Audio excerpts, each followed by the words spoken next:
The flight from Lisbon to Seoul was half empty, which meant that first-class cabin had more empty seats than occupied ones. It can't be him. Jin Ho Kong could have sat anywhere, could have stretched out across multiple seats, could have had the privacy that his position usually demanded.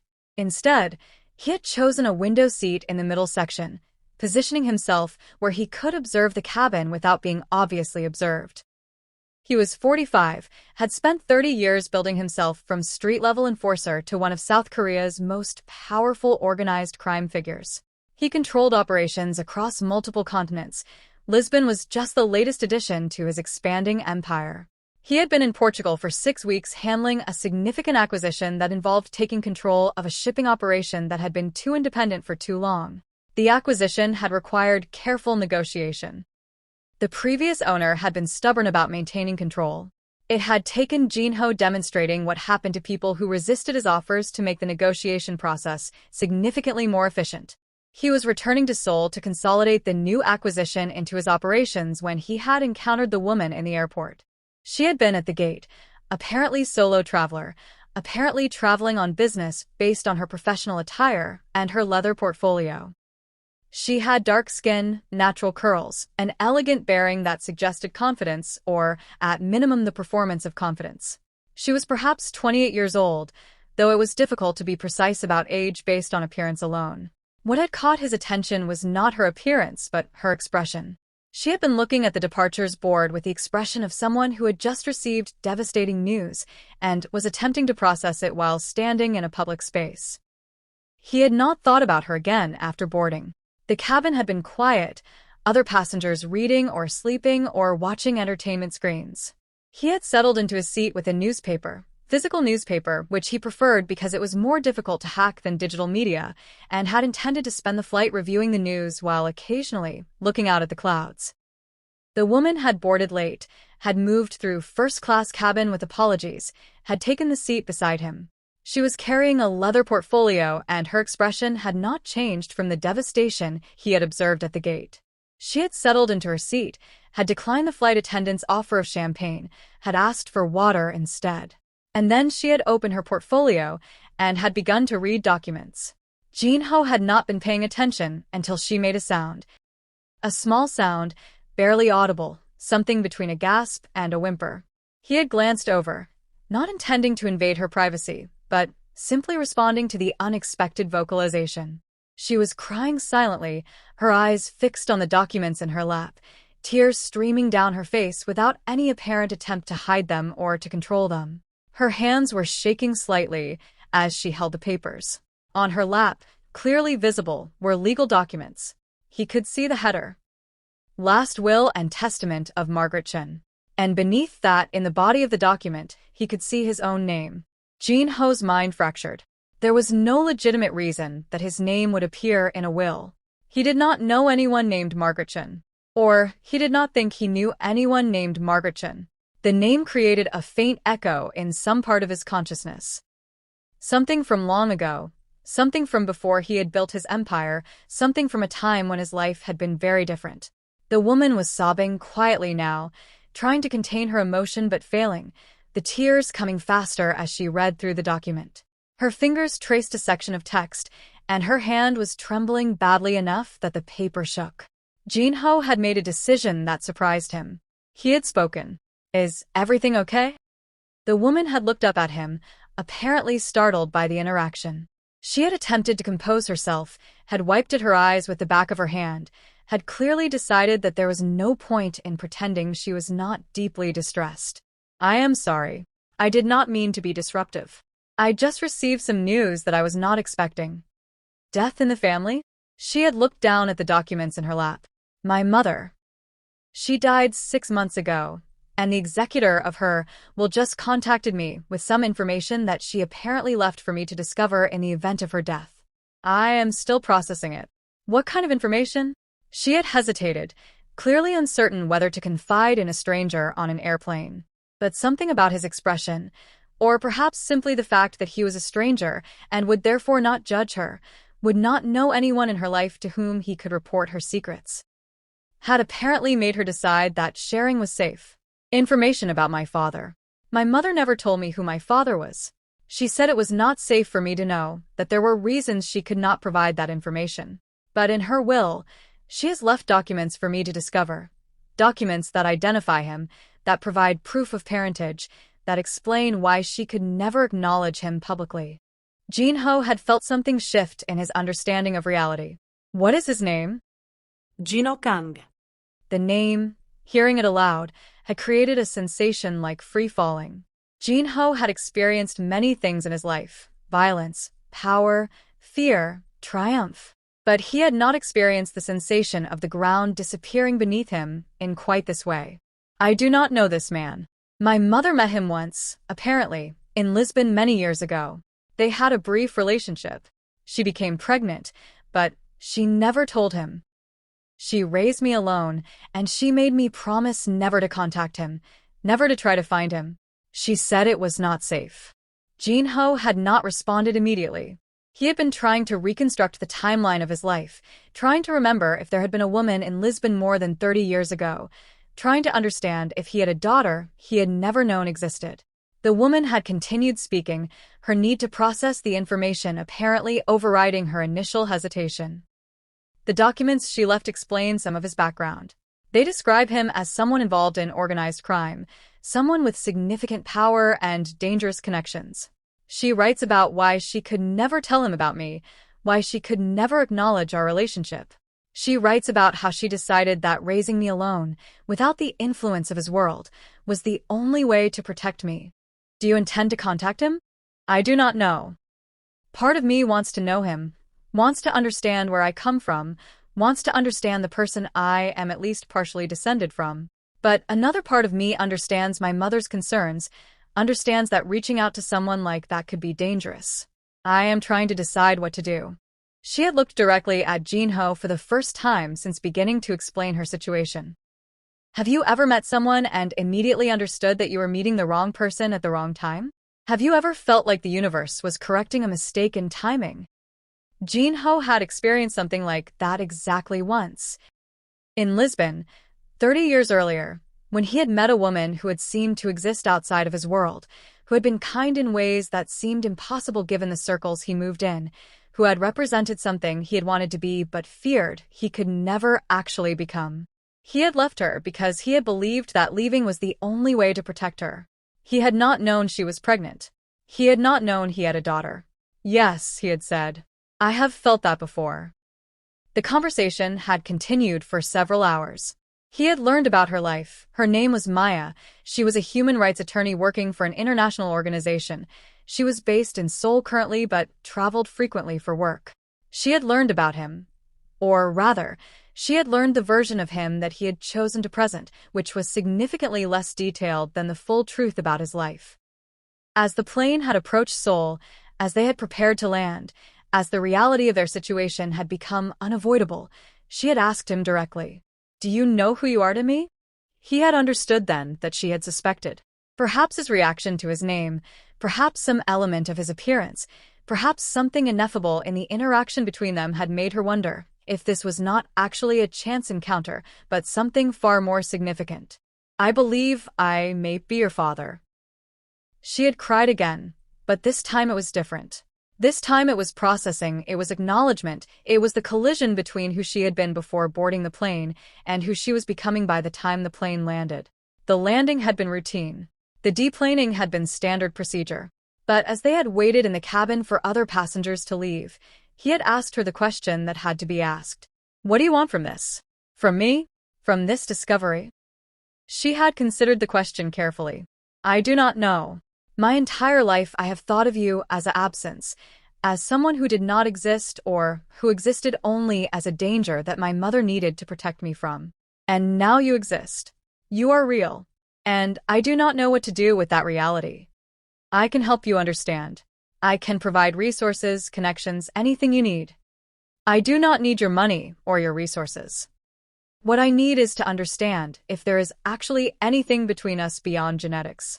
I need to understand if you are actually the kind of man my mother feared, or if you are someone capable of genuine connection with your own daughter." They had exchanged contact information, actual phone numbers, not business cards, and had departed the plane separately with an agreement to meet the following day in Seoul. That meeting had been the beginning of something neither of them had anticipated.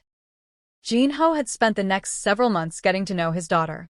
Not in the way a normal father gets to know a child. There was too much history absent, too much time that could not be recovered. But in the way that two adults could discover each other when that discovery was motivated by genuine curiosity rather than by obligation. Maya had been cautious initially, had maintained professional boundaries, had been careful not to allow her emotional needs to override her rational assessment of her father's actual character. What she had discovered over time was that her mother had been partially right and partially wrong. Jinho was indeed a man involved in organized crime, was indeed someone with dangerous connections and significant power. But he was also capable of genuine emotion, genuine regret about the years he had lost with his daughter, genuine commitment to being present in her life in a way that her mother had feared he could never be. More importantly, he had been willing to transform in response to having a daughter. He had begun the process of reducing his direct involvement in operations that were most obviously destructive. He had started considering what it meant to build a legitimate life, not for himself but for his daughter, to ensure that she would not carry the burden of his criminal past, would not face consequences because of his choices. 1 year after meeting on the plane, Jinho had taken significant steps toward restructuring his criminal empire. He had created hierarchies that allowed him to step back. He had begun liquidating assets that were directly connected to his most violent operations. He had started building legitimate business interests that his daughter would not have to be ashamed of. Maya had not asked him to do any of this.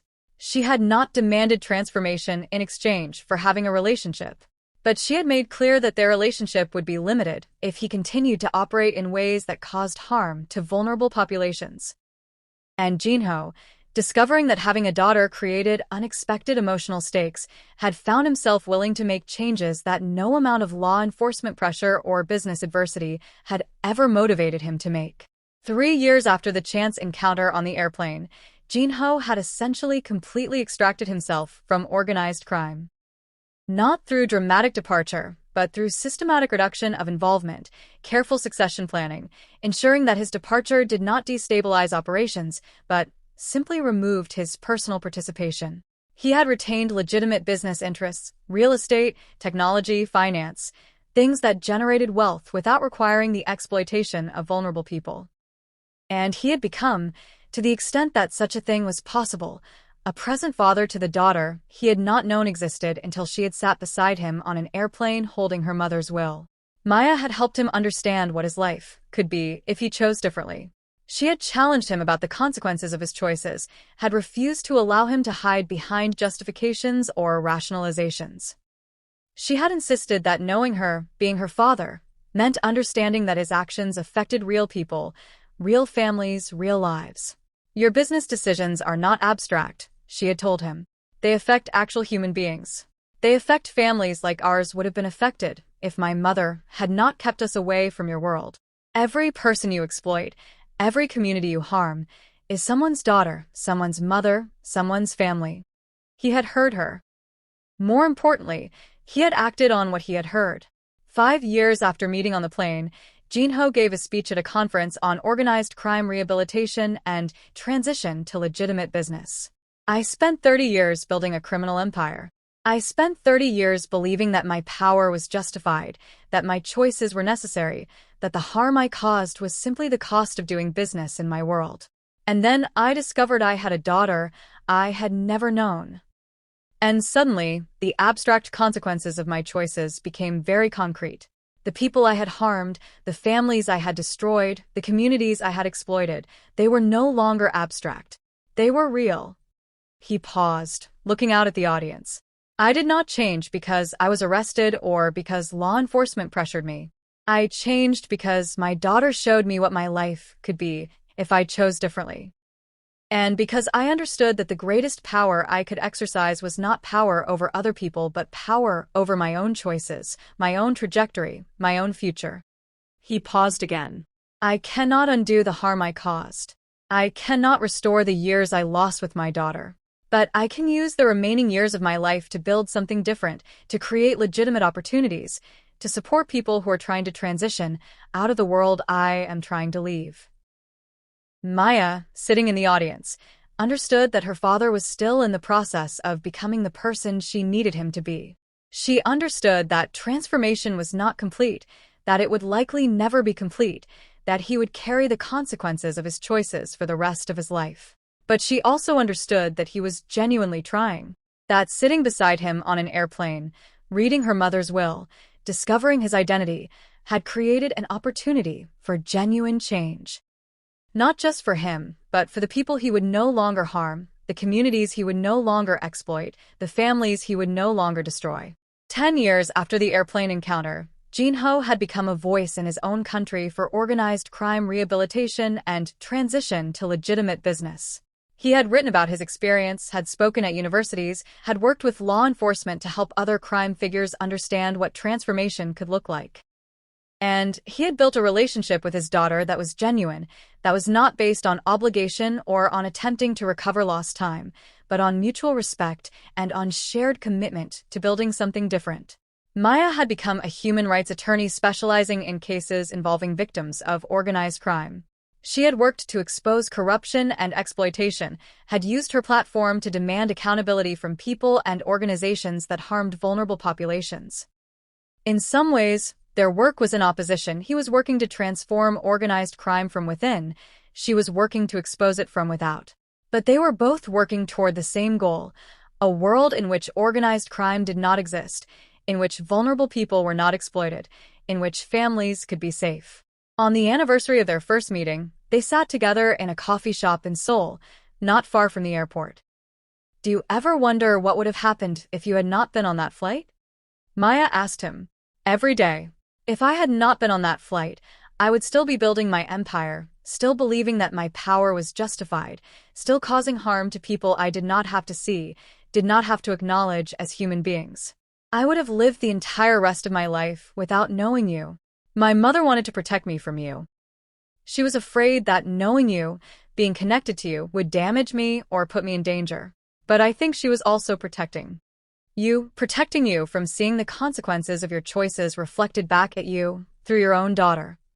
She was protecting both of us. And then chance put us on the same airplane, and everything changed." "It was not chance," Maya said. "My mother orchestrated it. In her will, she left instructions for the executor to book me on that specific flight. She left information about where you would be, when you would be traveling. She knew you would probably be in Lisbon for business. She knew you would likely book a flight back to Seoul around that time. She created the opportunity for us to meet." Jin-ho felt something shift in his understanding of the past. She forced the meeting? She created the possibility of the meeting. What we did with that possibility was up to us. She could not force you to acknowledge me, could not force you to change. But she could create the circumstance where you would have to face me, where you would have to understand that you had a daughter, where the abstract concept of "my child exists somewhere" would become very concrete. Why would she do that? If she was afraid of me, why would she want us to meet? Because she was not afraid of you. She was afraid of the circumstances, the danger, the impossibility of her being part of both your worlds. But she was also a woman who understood that I would need to know you eventually, that I would need to make my own decision about our relationship based on who you actually are, not on her fear. She was also a woman who believed that you were capable of change, capable of becoming someone different, if you were forced to see the consequences of your choices reflected in your own child. Over the next decade, as Jin-ho continued his transformation and his work toward rehabilitation of organized crime figures, he would often think about that airplane encounter. He would think about the woman beside him reading her mother's will, crying silently, having no idea that the man next to her was the father she had never known.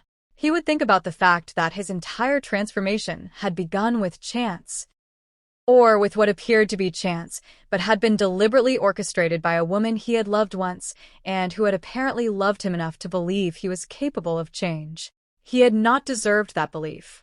He had not deserved the daughter who held him accountable.